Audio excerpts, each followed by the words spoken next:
Walakin hayhat lil qulub alladhi dhaqat ta'mal iman. Tapi mustahil bagi hati yang telah merasakan chemistry atau rasa manisnya keimanan, antarji ilal kufr.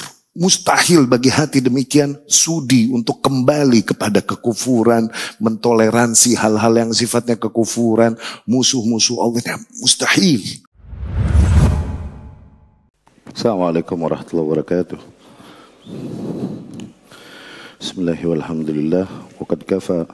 Wassalatu wassalam ala sayyidil Mustafa wa ala alihi wa ashabihi wa man kanu bi atharihim muqtafa, amma ba'd. Dalam pertemuan kali ini kita akan bawakan sirah tentang salah seorang dari sahabat Rasulullah sallallahu alaihi wasallam. Innahu ahadul asyarah al-mubasysyirin bil jannah. Dia adalah salah seorang dari 10 orang yang dijamin syurga.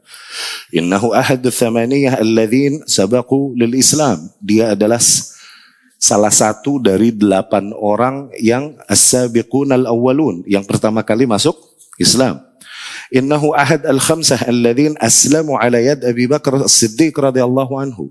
Dia salah satu dari 5 orang yang masuk Islamnya di tangan Abu Bakar Siddiq radhiyallahu anhu. Ini luar biasa ya, Abu Bakar Siddiq. Dia baru beriman kepada Rasulullah sallallahu alaihi wasallam, langsung dia mengajak kawan-kawan terdekatnya untuk beriman, sehingga nih orang-orang kelak nanti timbangan amal hasanahnya ada di dalam timbangan amal hasanah Abu Bakar Siddiq radhiyallahu anhu tanpa mengurangi pahala mereka sedikit pun. Luar biasa ya Abu Bakar Siddiq radhiyallahu anhu. Dia adalah salah seorang dari 5 orang yang masuk Islam langsung di tangannya Abu Bakar Siddiq radhiyallahu anhu. Innahu ahadus sittah min ahli syura wa ju'ila al-khilafah bainahum. Dia adalah salah satu dari 6 orang yang menjadi ahli syura, yang dipilihlah khalifah sepeninggal Umar bin Al-Khattab di antara mereka. Jadi Umar bin Al-Khattab sebelum meninggal, Rasul SAW mau meninggal memberikan isyarat untuk menggantiku Abu Bakar, begitu. Oke, sering memberikan isyarat demikian. Rasulullah SAW, jadilah Abu Bakar. Abu Bakar mau meninggal, langsung tunjuk 1 orang, Umar radhiyallahu anhu. Oke, nah Umar mau meninggal, nunjuk 6 orang, suruh musyawarah, pilih salah seorang di antara kalian. Nah, orang ini adalah the best di antara umat yang ada pada saat itu. Nah, pada saat itu dia adalah salah satu dari 6 orang ini yang ditunjuk oleh Abu Bakar As-Siddiq radhiyallahu anhu. Innahu badriyun minal badriyin. Dia adalah salah seorang juga yang ikut serta di dalam perang Badr. Di dalam perang Badr yang dimana orang-orang yang ikut serta padanya mendapatkan kemuliaan yang besar. Rasulullah sallallahu alaihi wasallam berkata, "Wa ma yudrik la'alla Allah qad ittala ala ahli Badr faqal i'malu ma syibtum faqad ghafarallahu lakum."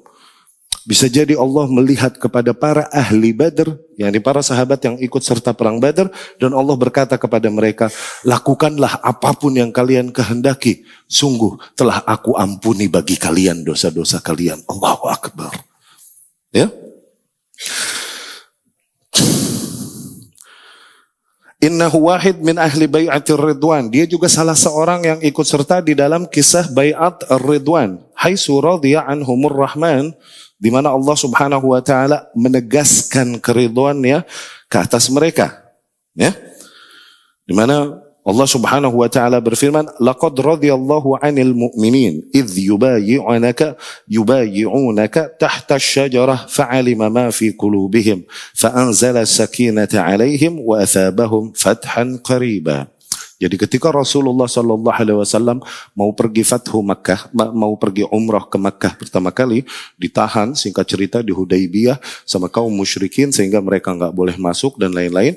Kemudian akhirnya Rasulullah sallallahu alaihi wasallam mengambil baiat para sahabat di situ, di bawah sebuah pohon. Nah, terkenallah ini baiat ar-ridwan. Oke. Nah, para sahabat yang membaiat, baiat yakni sumpah setia, yakni sumpah setia. Para sahabat yang membaiat di situ Rasulullah sallallahu alaihi wasallam, Allah turunkan ayat Al-Qur'an berbicara tentang mereka dan menyanjung mereka. Allah berfirman, sungguh Allah telah meridhoi para kaum mukminin ketika mereka membaiatmu di bawah pohon tersebut. Lihat keriduan Allah langsung kepada mereka yang ikut serta di dalam baiat ridwan. Radhiyallahu, Allah meridhoi, yakni ahabballah, yakni Allah mencintai, artinya. Fa'alima ma fi qulubihim, Allah mengetahui apa yang berada di dalam isi hati mereka. Fa'anzala sakinata alaihim, Allah pun menurunkan ke atas mereka sakinah, peaceful, ketenangan hati. Ya, wa athabahum fathan qariba, dan kelak segera Allah akan berikan kepada mereka kemenangan yang agung. Ya, mereka yang ikut di baiatur ridwan, Allah tazkiyah isi hatinya, Allah rekomendasikan isi hatinya. Kita nggak bisa merekomendasikan isi hati seseorang. Kita nggak tahu dia ikhlas apa enggak, dia beriman, maka nggak boleh bilang seorang mukmin, bilang dia muslim, makanya begitu kan? Karena nggak boleh mentazkiyah isi hati. Mukmin ini kan isi hati. Oke, Muslim adalah apa yang tampak di luar, gitu kan? Kita bilang dia Muslim, nggak boleh tazkiyah isi hati, Zain. Tapi mereka yang ikut baiat ridwan, Allah berkata, fa'alimallahum, Allah subhanahu wa ta'ala telah mengetahui apa yang ada di dalam hati mereka, dan Allah menegaskan, Allah meridhoi mereka. Lihat, kemuliaan besar yang banyak didapatkan oleh sahabat yang akan kita bicarakan pada kali ini, ya. Allah pun berfirman, innal ladzina yubayyi'unaka innama yubayyi'una Allah. Sesungguhnya mereka yang membaiatmu wahai Muhammad, hakikatnya mereka membaiat Allah. Yani mereka yang bersumpah setia kepadamu, hakikatnya mereka sedang bersumpah setia kepada Allah. Yadullah fauqa aidihim. Sungguh betapa tangan Allah berada di atas tangan mereka. Yani baiatkan ke tangan. Tangan Allah berada di atas tangan mereka.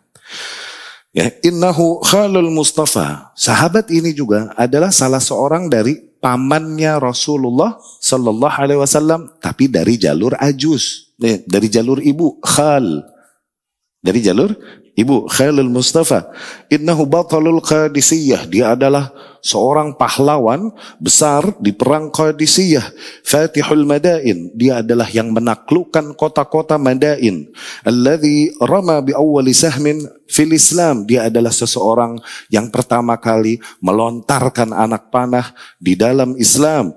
Alladhi jama'lahu abawaihi faqal, di mana Rasulullah sallallahu alaihi wasallam pernah mengungkapkan kepadanya, irmi fidak abi wa ummi, panah terus, aku akan tebus kau dengan ayah dan ibuku, panah terus. Ini kemuliaan yang besar ketika sampai Rasul sendiri berkata kepada seseorang demikian, irmi fidak abi wa ummi, panah, aku tebus kau dengan ayah dan ibuku, panah terus. Dia seorang Qannas yakni sniper. Qannas. Orang yang membidik dengan baik. Ya.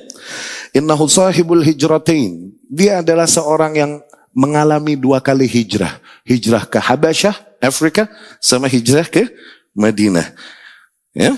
Wal musalli ilal qiblatain. Dia adalah orang yang mengalami solat ke arah 2 kiblat. Ketika kiblat masih ke Masjidil Aqsa dan kemudian ke Masjidil Haram, maka innahu, sesungguhnya ia adalah Sa'ad bin Abi Waqqas radhiyallahu anhu. Lihat betapa kemuliaan yang agung yang telah diraihnya. Ya.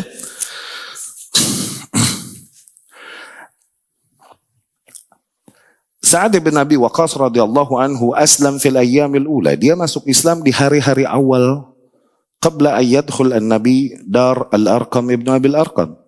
Masuk Islam di hari-hari awal dakwah Rasulullah sallallahu alaihi wasallam. Sebelum Nabi masuk ke, yakni menjadikan rumahnya Al-Arqam ibn Abi al-Arqam sebagai basis dakwahnya, ya. Jadi ada sebuah masa nanti di mana Nabi SAW dan kaum muslimin begitu tertekan luar biasa oleh penindasan kaum musyrikin. Ada 2 langkah besar yang diambil Nabi SAW untuk mengatasi hal ini. Dia menjadikan, diantaranya yang pertama, Rasul menjadikan rumahnya Al-Arqam ibnu Abil Arqam yang berada di ujung Bukit Sofa, jauh dari keramaian, sebagai basis dakwahnya. Sehingga di situ Nabi bisa mengajarkan kepada para sahabatnya ayat-ayat Allah yang baru turun. Mengajarkan kepada mereka hikmah, yakni sunnah. Yu'allimuhumul kitaba wal hikmah.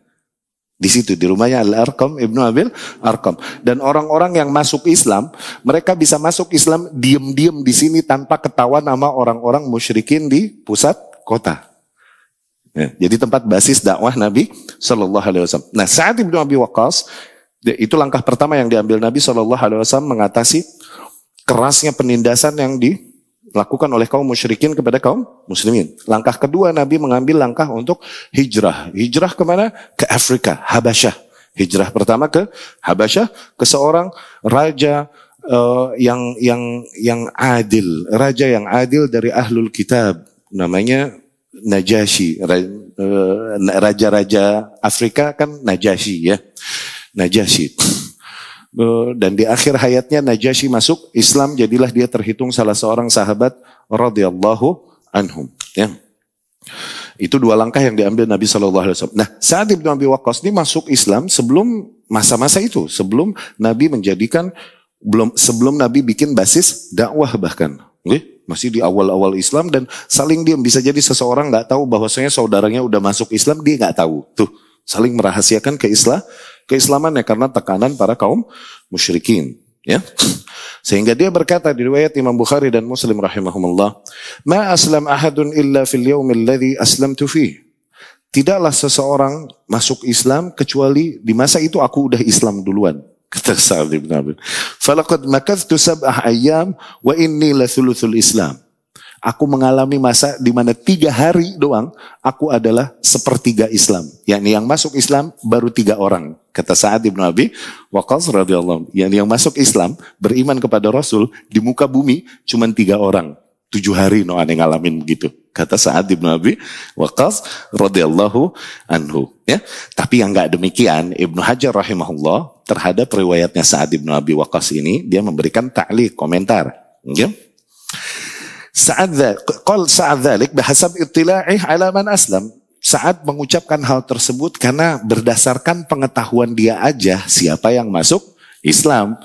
Li'annana na'lam, dikarenakan kita semua mengetahui anna man kan yadkhulul Islam fi dzalikal waqt, karena mereka yang masuk Islam di masa tersebut kana yukhfi islamah. Mereka waktu itu baru masih menyembunyikan keislaman. Jadi Sa'ad kira yang muslim ini cuma 3, diantaranya adalah aku, padahal mah lumayan ada, bukan 3 orang. Saat mengucapkan itu sebatas pengetahuannya. Adapun yang masuk Islam hakikatnya nih, kalau mau dihitung sebagai urutan ya, urutan. Masuk Islam pertamanya mau nggak mau, yang pertama kali beriman kepada Rasulullah Sallallahu Alaihi Wasallam adalah Ummul Mukminin Khadijah radhiyallahu anha, ummina radhiyallahu anha. Oke, karena Rasul di masa-masa ketika awal turunnya wahyu pulang langsung ke Ummul Mukminin Khadijah radhiyallahu anha, ibtadar bawadiruh, bergetar sininya ketakutan dan menggigil, diselimutin, dan kemudian dia ceritakan apa yang dia lihat di gua Hira kepada Khadijah radhiyallahu anha. Khadijah pun memberinya semangat dan membawanya kepada pamannya, yaitu Warakah bin Naufal. Warakah bin Naufal, seorang Nasrani yang banyak baca kitab terdahulu. Barulah dia memberikan gambaran bahwa yang kau temui di gua Hira itu adalah namus. Namus yakni Jibril alaihissalam. Alladhi anzala ala Musa. Yang diturunkan juga makhluk tersebut kepada Musa alaihissalam. Tuh. Sesungguhnya engkau kelak akan menemui rintangan yang besar. Kau akan disakiti dan diusir oleh kaummu dan lain-lain. Dan apabila kelak masa itu terjadi padamu, la ansurannaka nasran muazzara. Aku akan menolongmu all out. Kata Warakah bin Naufal. Walakin lam yalbath Warakah an tawaffa. Tapi enggak lama habis itu Warakah meninggal dunia karena udah tua dan udah buta emang. Tapi terhitung dengan ungkapannya itu, dia udah masuk Islam. Maka Warakah radhiyallahu anhu. Tuh, yang kedua masuk Islam. Habis itu sahabat terdekat langsung Abu Bakar Siddiq radhiyallahu anhu. Abu Bakar ini bergerak ngajak sohib-sohibnya. Kenapa? Orang-orang yang hatinya nyambung. Sohib-sohib terdekatnya. Abdurrahman bin Auf masuk Islam. Uthman bin Affan masuk Islam. Sama dia nih, Abu Bakar. Sa'ad bin Abi Waqqas masuk Islam. Tuh. Ya, jadi ungkapan saat demikian ini hanya sebatas pengetahuannya. Dia kira belum ada yang masuk Islam karena nggak saling mengetahui satu sama lainnya mereka. Ya. Kemudian Sa'ad bin Abi Waqqas aslam fi 17 min umrih. Dia masuk Islam di usia 17 tahun.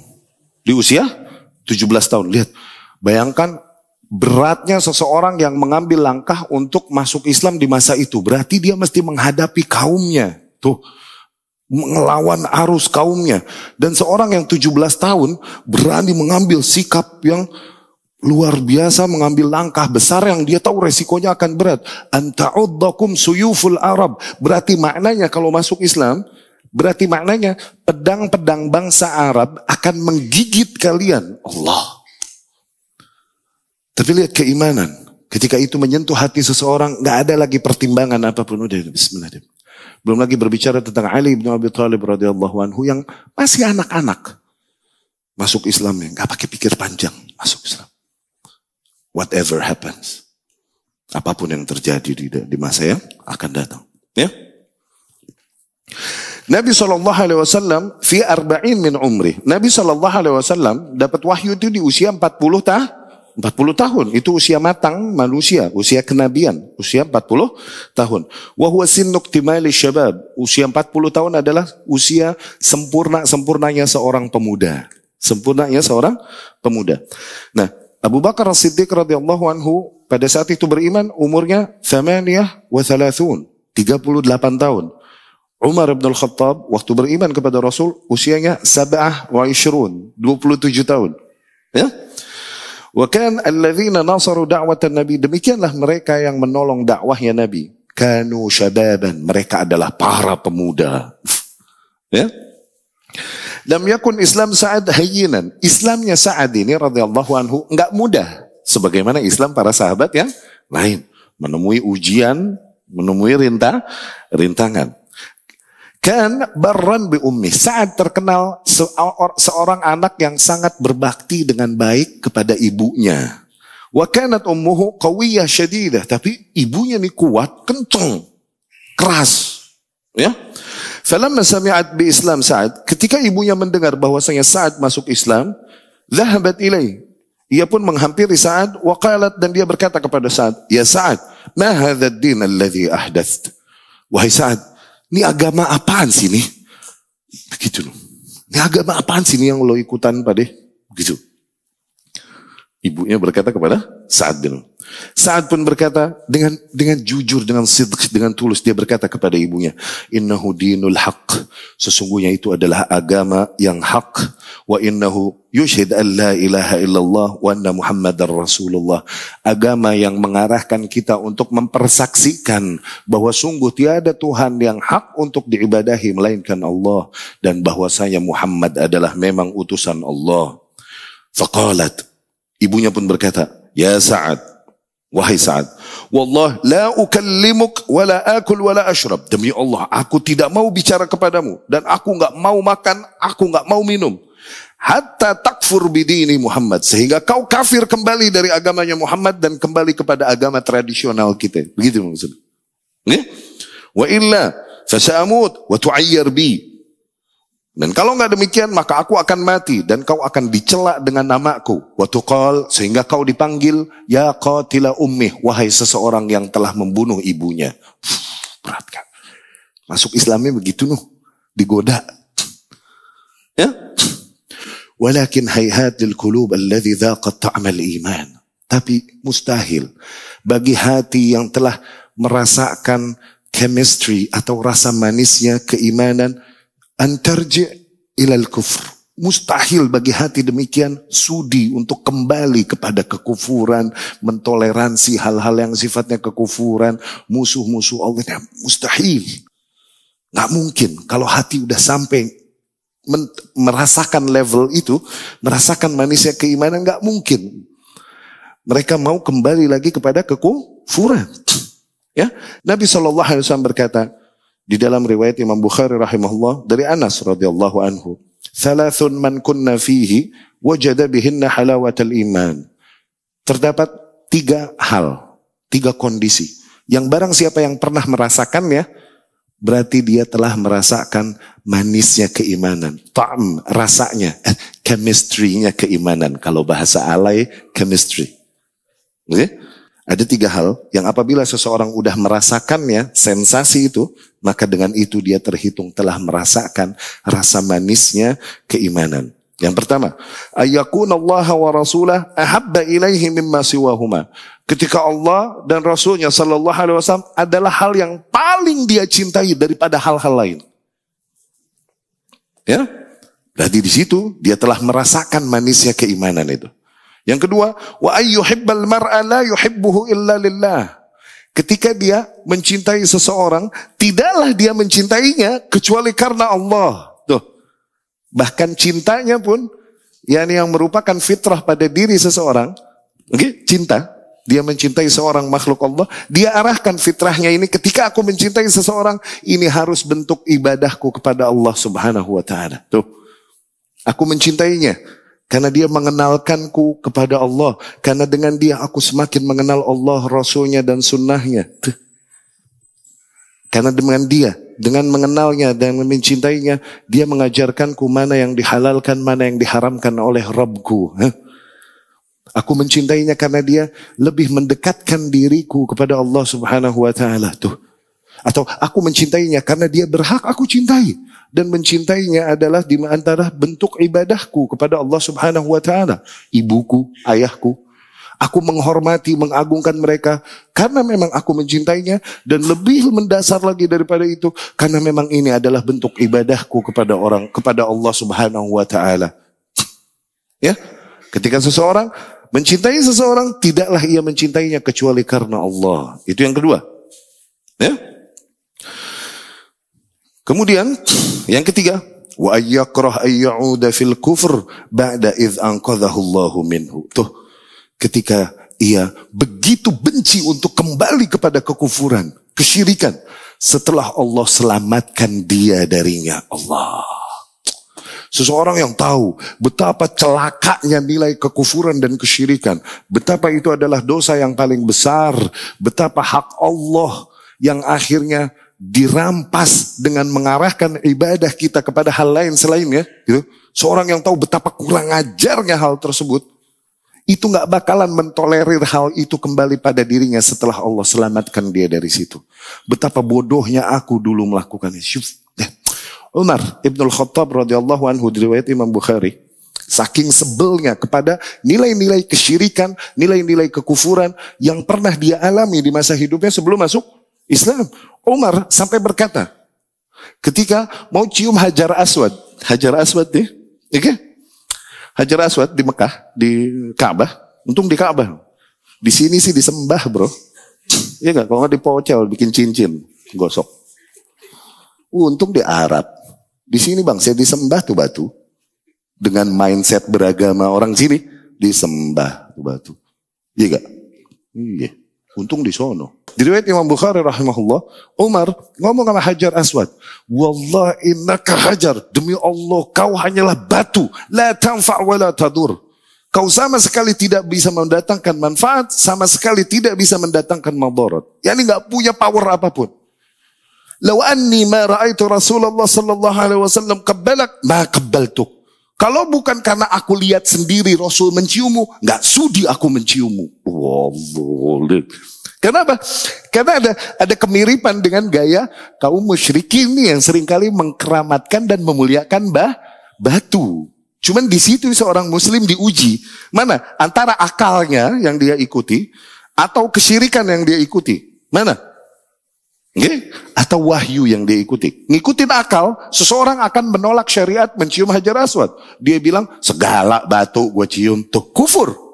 Karena syariat mencium dan mencium Hajar Aswad tuh, itu bentuk syariat Rasulullah yang diajarkan Rasul sallallahu alaihi wasallam. Seseorang mengikuti akalnya dan menentang itu, segala batu gue cium. Kufur. Dia mengingkari syariat. No, kesono. Oke? Okay? Tapi seseorang berlebihan, Hajar Aswad, dia cium mengharapkan berkahnya, syirik. Ayo lu. Jadi apa yang kau lakukan? Aku melakukannya bukan karena mengagungkan batu ini, tapi karena aku mencintai orang yang mencontohkanku untuk menciumnya. Tuh, Allah lagi mengujiku. Karena aku mencintai orang yang Allah utus, dan mengajarkanku untuk menciumnya. Dari situ aku mencontohnya, aku pun menciumnya. Diuji seorang muslim di situ. Iya kan? Antara yang ghulu, berlebihan, antara yang jafa, yang kurang ajar. Iya kan? Tapi betapa mereka benci untuk kembali kepada hal-hal yang sifatnya nilai-nilai kekufuran atau mirip dengan kekufuran. Apalah lagi mentolerir orang-orang yang mencela Allah, mencela Rasulnya Sallallahu Alaihi Wasallam. Orang yang udah pernah merasakan manisnya keimanan gak mungkin kembali ke situ. Dia akan benci kepada orang yang mencela Rasulnya Sallallahu Alaihi Wasallam, mencela hadisnya, mencela ayat dan lainnya, menunggangi ayat-ayat dan hadis-hadis untuk kepentingan politik. Orang kalau emang cinta Allah sama dan Rasulnya Sallallahu Alaihi Wasallam, gak bakal mau bersohib manis-manis kepada orang demikian. Gak bakalan. Ma'adzallah. Ya? Dia benci untuk kembali kepada nilai-nilai kekufuran setelah Allah selamatkan dia darinya. Orang udah mengalami 3 masa itu, maka dia telah mengalami rasa manisnya halawah, rasa manisnya keimanan. Allahumma ja'alna minhum. Semoga Allah jadikan kita termasuk dari mereka. Ya. Qalat lahu ummuh. Uminya pun, yakni uminya Sa'ad berkata kepadanya.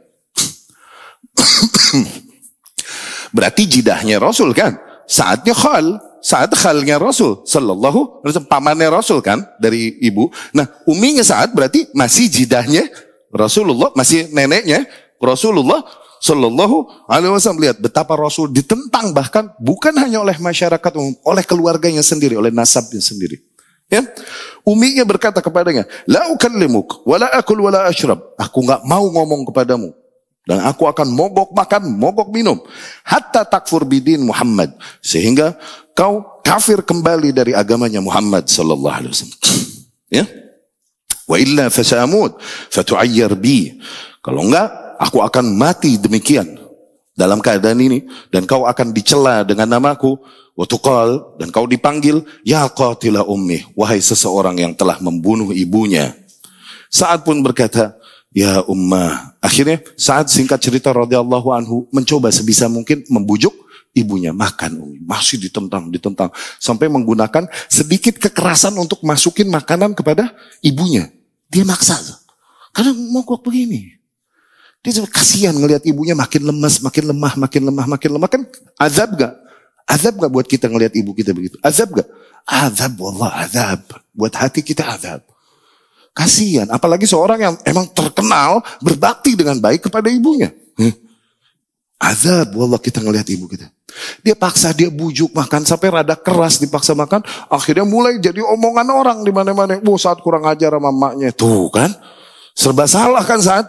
Akhirnya Sa'ad pun berkata kepada ibunya, ya ummah, wahai ibu. Wallah lau kanat laki mi'at nafs. Demi Allah, andai saja kau punya 100 nyawa. Dan keluar nyawa tersebut satu persatu dari tubuhmu. Dan setiap keluar satu ini mengazabku begini. Dan kau punya 100 nyawa.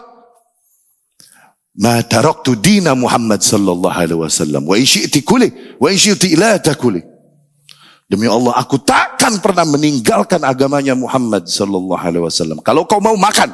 Kalau nggak mau, udah serah. Begitu no. Kata Sa'ad radhiyallahu anhu. Pegel. Ta'ab. Ya, akhirnya Masya Allah gak berarti? Kita melihat sikap Sa'ad Masya Allah gak? Sabat, teguh, firm. Iya gak? Gak goyang akidahnya. Iya gak? Turunlah ayat. Oke? Negor Sa'ad noh. Betapa agungnya ini agama. Turun ayat malah negor Sa'ad radhiyallahu anhu. Turun ayat. Wa in jahadaka ala an tusyrika bi. Apabila mereka berdua memaksamu untuk mempersekutukanku, ma laysa laka bihi ilm, dengan sesuatu yang kau tak miliki ilmu atasnya, fala tuti'huma, maka sebelah situ jangan taati mereka. Wa sahibhuma fid dunya ma'rufa, tapi tetap treat them, perlakukan mereka di dunia dengan sebaik-baik dan seagung-agungnya perlakuan. Tuh. Mereka berdua yakni kedua orang tua. Yang ditegur Saatnya karena kata-kata yang kerasnya itu kepada ibunya. Andai saja kau punya 100 nyawa. La yumkin liqalb. Demikianlah ikhwah. Mustahil bagi sebuah hati tadzuq ta'mal iman, yang telah merasakan rasa manisnya keimanan, wa halawatah, merasakan rasanya keimanan, ayakfur bidin Muhammad sallallahu alaihi wasallam. Enggak mungkin hati demikian untuk kembali kepada kekufuran. Sebagaimana yang di hadisnya Anas radhiyallahu anhu tadi yang telah kita jelaskan, ya. Kemudian ta'arrada Sa'dun li nasibih min al-adha wal i'da' li islami. Sa'ad pun sebagaimana radhiyallahu anhu, sebagaimana para sahabat radhiyallahu anhum, dia pun mengalami ujian-ujian keislaman sebagaimana mereka yang masuk Islam di masa-masa awal bersama Rasulullah sallallahu alaihi wasallam, disakiti dan diuji di atas keislamannya, ya. Tapi semua ujian tersebut izdad Sa'ad yakinan, justru malah menambah keyakinan yang ada pada hati Sa'ad radhiyallahu anhu, wa imanan, justru membuat mereka nambah beriman, khassah ba'da ma anzalallahu minal ayat fi sya'nih, khususnya setelah Allah menurunkan ayat dalam kasusnya Sa'ad sendiri radhiyallahu anhu.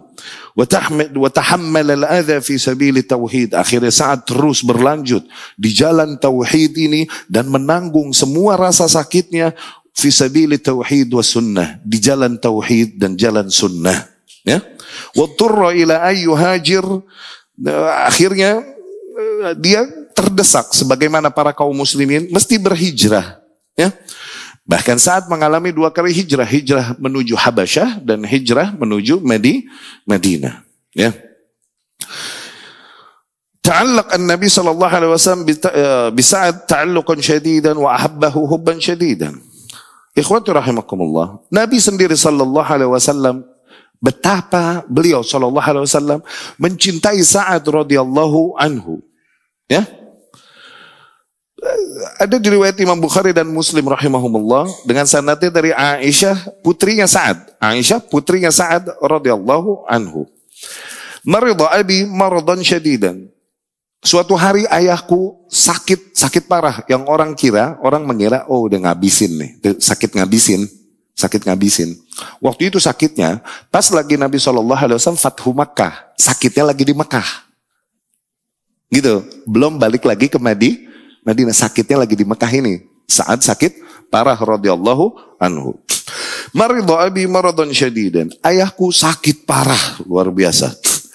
Faja Rasul sallallahu alaihi wasallam ya'udu. Rasul pun datang menjenguk Sa'ad. Faqal Sa'ad pun berkata kepada Rasul, "Ya Rasulullah, wahai Rasulullah, inni atruk malan katsiran." Sesungguhnya aku meninggalkan harta yang banyak. Sa'ad di antara para sahabat yang berharta banyak. Wala atruk illa bintan wahidah, tapi tidaklah aku punya keturunan kecuali seorang putri, yakni seorang wanita yang nanti toh hidupnya ditanggung sama suaminya. Aku tidak meninggalkan kecuali seorang putri. Afa'usi binisfi mali. Bagaimana menurutmu ya Rasulullah? Apakah aku sedekahkan setengah dari hartaku, yakni setengah hartanya disedekahkan di jalan Allah, setengahnya aku sisain buat putriku, gitu. Yani atasaddaq, Nabi SAW bilang, "Lah, jangan," kata Nabi SAW, jangan. Saat berkata, "Atasaddaq bithuluts mali ya Rasulullah." Gimana tuh? Apakah aku bersodakoh dengan sepertiga deh ya Rasulullah, sepertiga hartaku aku sodakohin deh, gitu. Na'am, kata Rasul SAW, ya boleh. Wathuluts katsir, dan sepertiga juga udah banyak banget itu. Wa fi riwayah, dan di dalam riwayat lain Rasul berkata, "Innaka intadhar warasataka aghniya khairun." Sesungguhnya apabila kau meninggalkan para ahli warismu dalam keadaan mencukupi, itu jauh lebih baik bagimu min antadharahum alah, daripada kau meninggalkan mereka dalam keadaan fakir, yatakaffafun nas, yang akhirnya mereka menengadahkan tangan minta-minta kepada para manusia, ya. Kemudian maddan Nabi sallallahu alaihi wasallam fi yadi, kemudian Rasul pun mengulurkan tangannya sallallahu alaihi wasallam, famasaha biha ala wajh wa batni. Rasul pun dengan tangannya mengusap wajahku dan mengusap perutku, dan Rasul berkata, "Allahumma shfi Sa'dan, Allahumma shfi Sa'dan, Allahumma shfi Sa'dan." Ya Allah sembuhkanlah Sa'ad, ya Allah sembuhkanlah Sa'ad, ya Allah sembuhkanlah Sa'ad. Akhirnya wa atmam lahu hijratah. Rasul pun berkata, atmim lahu hijratah, dan sempurnakanlah baginya hijrahnya. Yakni seseorang yang udah hijrah meninggalkan sebuah negeri, dia nggak boleh lagi balik ke negeri ini, karena ini bentuk ibadahnya kepada Allah. Nggak boleh diambil lagi ibadahnya, kecuali dengan urgensinya. Dia ke situ bentar terus balik lagi. Seperti mereka yang udah hijrah dari Mekah ke Madinah, nggak boleh balik ke Mekah. Kalaupun Mekah udah jadi negeri Islam, kecuali dalam rangka urgent kayak haji sama umroh, nah baru balik lagi ke Madinah. Dengan mati di sini, akhirnya hijrahnya nggak sempurna, gitu. Makanya Rasul berkata, wa atmim lahu hijratah, dan sempurnakanlah hijrahnya Sa'ad, yakni sehingga dia sehat dan bisa kembali ke Madinah. Sa'ad berkata, wallah wajadtu biyadi Rasulullah sallallahu alaihi wasallam bardan ala kabidi ila sa'ati hadhi. Demi Allah, aku menemukan dari tangan Rasul sallallahu alaihi wasallam rasa sejuk, rasa dingin yang luar biasa di hatiku, di kabid di ulu hatiku. Sampai sekarang aku masih merasakan rasa dingin itu. Allahu Akbar. Ya? Fikih, sedikit fikih. Toyib, kalau orang meninggal, mau sodakohkan seluruh hartanya, boleh gak? Begitu. Atau setengah hartanya, atau sepertiga hartanya. Ini jadi pembahasan fikih. Ada yang berkata, maka maksimal yang disodakohkan oleh seseorang, sepertiga katanya begitu. Karena apa? Gak boleh lebih. Dia punya ahli waris yang berhak untuk diberikan kekayaannya. Begitu. Ya, ada yang bilang begitu, ada yang bilang ini hanya adab saja. Buktinya kasusnya Abu Bakar Siddiq radhiyallahu anhu yang memberikan seluruh hartanya bagi Rasulullah sallallahu alaihi wasallam. Umar dan Abu Bakar ini suka berlomba-lomba kan dalam kebaikan tentunya. Umar datang radhiyallahu anhu, datang dengan, ya Rasulullah, ji'tuk binisfi mali, ya Rasulullah, aku datangkan kau dengan setengah 50% asetku aku berikan semua padamu ya Rasulullah. Apa yang kau sisakan untuk keluargamu? Mislah, sama seperti yang aku berikan padamu ya Rasulullah. Setengah. Zin? Tahu-tahu Abu Bakar datang dengan seluruh hartanya. Dengan seluruh hartanya dan ditanya oleh Rasulullah sallallahu alaihi wasallam. Maka tarakta li ahlik? Apa yang kau tinggalkan untuk keluargamu? Abqaitu lahumullaha wa rasulah. Aku tinggalkan untuk keluargaku Allah dan Rasulnya sallallahu alaihi wasallam. Allahu Akbar. Abu Bakar nggak ada yang ngalahin, emang udah radhiyallahu anhu as-siddiq. Udah kita ini mau sedekah ngeluarin dompet keluar dikit, mikirnya panjang bener apa nggak jadi. Nggak jadi deh, keburu hilang taufiknya, nimbangnya kebanyakan, iya gak? Duh, gue sodakohin jangan deh, kalau gue taruh di sini kayak muter tuh fulus, iya gak? Atau sodakohin ya, gitu. Akhirnya hilang taufiknya, kagak jadi sodakoh dah, udah. Tapi sahabat ini orang-orang yang talaqad dunya talaqan bainan. Mereka adalah orang-orang yang mentalak dunia dengan talak bain. Yani dunia ini gak ada artinya buat mereka. Kalaupun mereka melakukan peranannya di dunia, bekerja, mengejar dunia sebagai bentuk ibadah mereka bagi Allah, hasilnya pun untuk Allah dan Rasulnya sallallahu alaihi wasallam. Radhiyallahu anhum ajmain. Ya. Demikian Sa'ad radhiyallahu anhu akhirnya sembuh dan dia bisa kembali lagi ke Madinah, walhamdulillah, dan sempurnalah hijrahnya dengan itu. Ya. Taib ikhwati rahimakumullah, udah bel azan tadi Isya ya. Kita dengarkan azan Isya, kemudian kita lanjutkan sedikit. Aku qouli hadza wa astaghfirullah li wa lakum. Atau dipersiapkan pertanyaannya sehingga habis azan Isya langsung tanya jawab, kita buat pertemuan tentang Sa'ad bin Abi Waqqas ini 2 kali pertemuan seperti biasa. Aku qouli hadza wa astaghfirullah li wa lakum.